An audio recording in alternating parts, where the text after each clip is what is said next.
আসসালামু আলাইকুম ভিউয়ার্স, আশা করি সবাই ভালো আছেন। আলহামদুলিল্লাহ আমিও ভালো আছি। পরন্ত বিকেলে আমার গাছগুলো, আমার বোন পুঁইশাক গাছ লাগাই দিয়ে গেছিলো, সেখানে পুদিনা পাতা হয়েছে। যাই হোক, গরমটা প্রচণ্ড। আজকে কি করছি, আজকে ময়নার জন্য স্পেশাল একটা নাস্তা তৈরি করতে যাচ্ছি। সেটার রেসিপি আপনাদের সাথে অবশ্যই শেয়ার করবো। কী করবো, মাঝে মাঝে বাচ্চাদের ডিমান্ড রাখতে হয়, কিচেনে যেতে ইচ্ছে করে না, কারণ প্রচণ্ড গরম। নাস্তা তো তৈরি করতে হয়। ময়নার একটাই নাস্তা, নুডলস দিয়ে সেরে ফেলে, বা ময়না মাসালা নিজেও তৈরি করে। আজকে কিচেনে যাই, দেখি আপনাদের সাথে কি শেয়ার করতে পারি। স্পেশাল একটা নাস্তা তৈরি করবো ময়নার জন্য।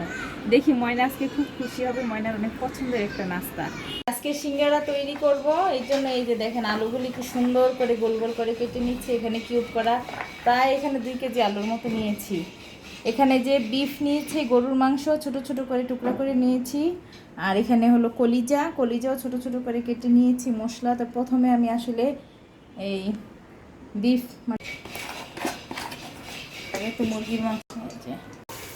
এখানে এখন মশলাটা কষায় নিছি, তো প্রথমে আমি এই যে গরুর মাংসটা দিয়ে দিই।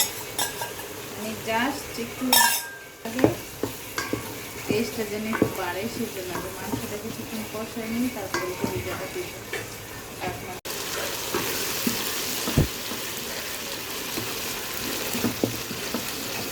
এখন এটাকে কলিজা দিয়ে দিব।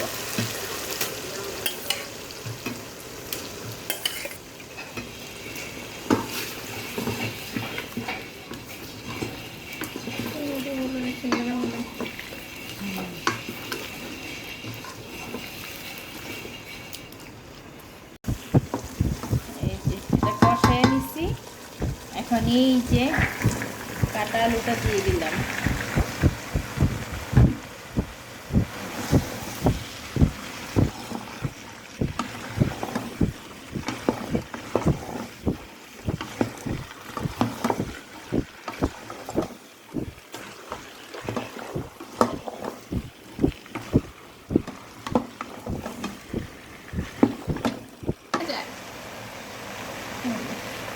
এতগুলো হয়ে গেলে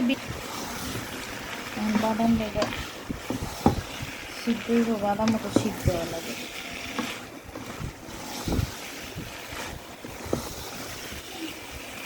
সিঙ্গারা ডো তৈরি করছি, না এটা বলবো না, এটা ডো তৈরি করছি। এসান দেখেন এইভাবে, এটা কি ভাপা পিঠা।